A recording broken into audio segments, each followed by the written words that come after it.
Slavă lui Dumnezeu stă în ascunderea lucrurilor, iar slavă împăraților stă în cercetarea lucrurilor. Proverbele 25, versetul 2. Îngerul Domnului s-a arătat femeii și i-a zis: iată că tu ești stearpă și n-ai copii, dar vei rămâne însărcinată și vei naște un fiu. Asta e versetul 3 din Cartea Judecător. E interesant dacă ai putea să știi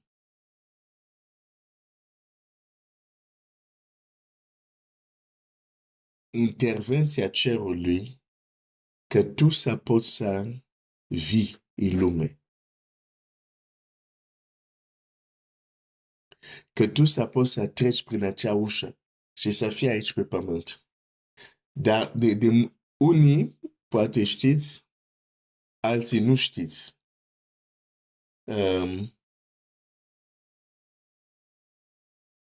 Că ar trebui să intervine cerul să poți să ajungi aici. Eu știu parțial, pentru că mama mi-a povestit în ce împrejurare, ce s-a întâmplat când a trebuit să vin pe lume. Și a trebuit să intervină cerul. Dacă nu intervenea,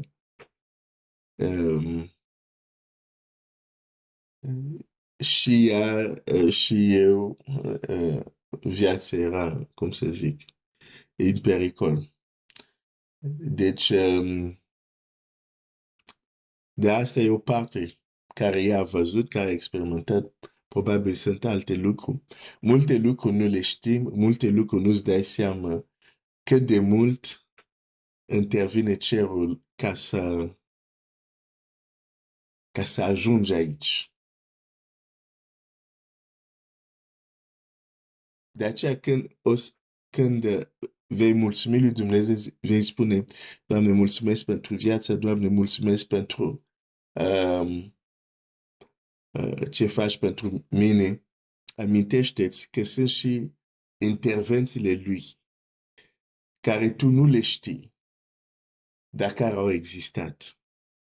Ca tu să vii în această lume și mai departe că tu să fii încă în viață.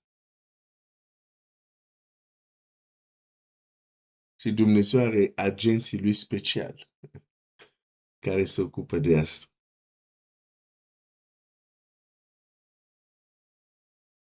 Oh, există multe lucruri frumoase în acest univers.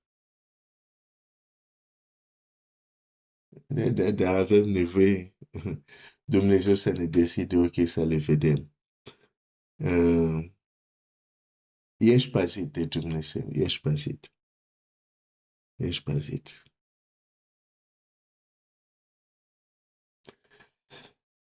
Îngerul Domnului s-a arătat femeii.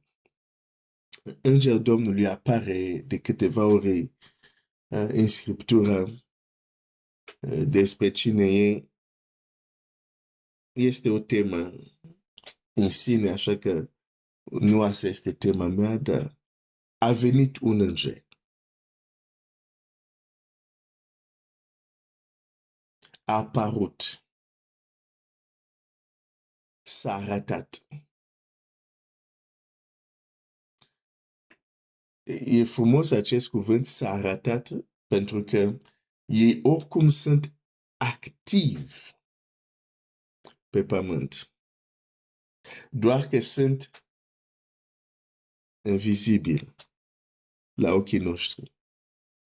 Dar sunt momente unde o tăresc să se arate.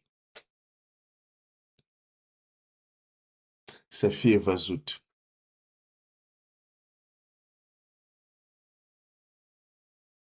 Pentru o clipă și, bineînțeles, pentru un motiv, pentru un scop, cu un scop foarte clar. Apariția invizibilului în lumea vizibilă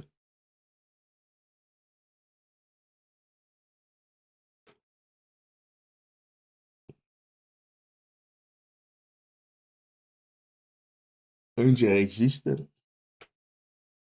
Există. Poate unii dintre voi ați și întâlniți unii fără să vă dați seama că erau îngeri.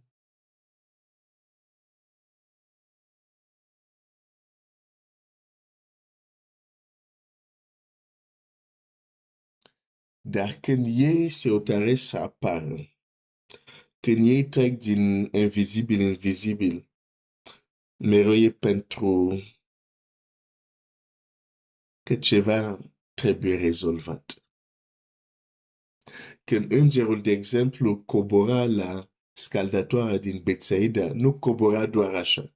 Nu cobora la o scaldatoare. Gândește-te, în Israel erau alte locuri unde oameni făceau baie.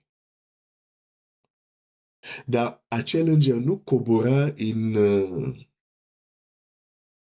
apa unde oameni s-au dus la plajă pentru a se bronza. Cobora la scaldatoare din Betsaida pentru că în jurul scaldatoare erau adunați mulți bolnavi, de tot fel. Deci, cobora acolo unde e o problemă de rezolvat și o problemă care oamenii nu pot rezolva. Atunci apare îngerul.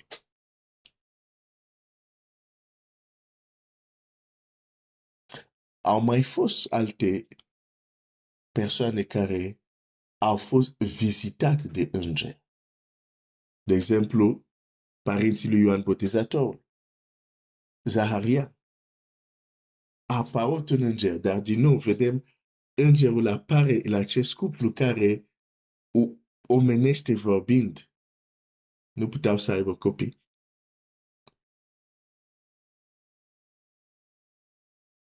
Deci, ei apar acolo unde este ceva de rezolvat și unde omul nu poate rezolva. Ei nu o să vină unde oameni pot rezolva. Pentru ce o să vină? Dar când apar, îți dai seama, e ceva acolo care doar ei pot rezolva. Îngeri sunt cei trimis, mesageri.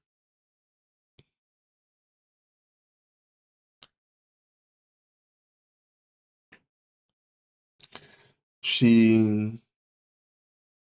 ca în alte locuri, vedem aici apare unde este o problemă care Manoa, nici soția lui, nu puteau să rezolve. Și atunci apare îngerul. Acum, nu zic că oriunde sunt probleme care depășesc oamenii, apar îngeri, altfel ar apara, cred, în multe locuri, peste tot, dar ceea ce zic este că când apar ei, nu e pentru doar așa, da?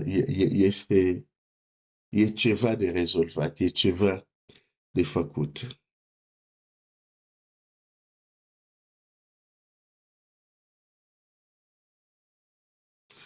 Deci,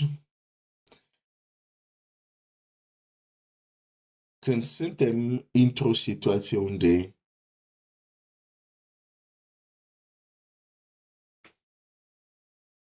suntem depășiți ca și om, nu reușim să avem soluție ca și om, putem să ne întoarcem privirile către Dumnezeu.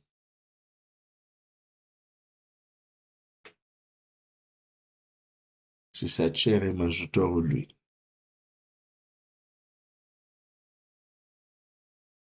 Și să apară o soluție de la el.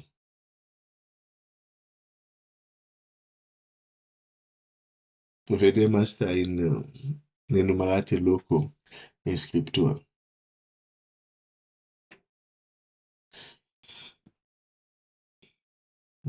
Ce vreau să spun despre îngerul, cred că voi continua mâine.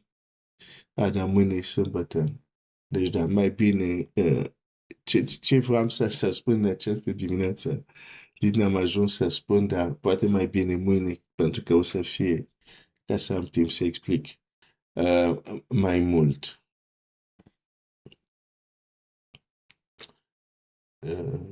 Îngeri există și se întâmplă să apară, chiar și în zilele noastre.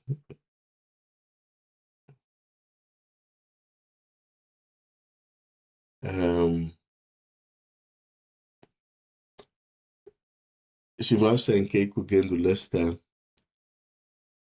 Elisei care spune la slujitorul lui, nu te teme, cei care sunt cu noi sunt mai mult decât cei care sunt cu ei. Și aș vrea să spun în această dimineață, e important să fii conștient că ești păzit de Dumnezeu. Și agenții lui Dumnezeu pe pământ cunosc adresa ta, cunosc ce este al tău și știu să te păzească. Cei care sunt cu noi sunt mai mult decât cei care sunt cu ei. Nu te teme. Dumnezeu să te binecuvinteze.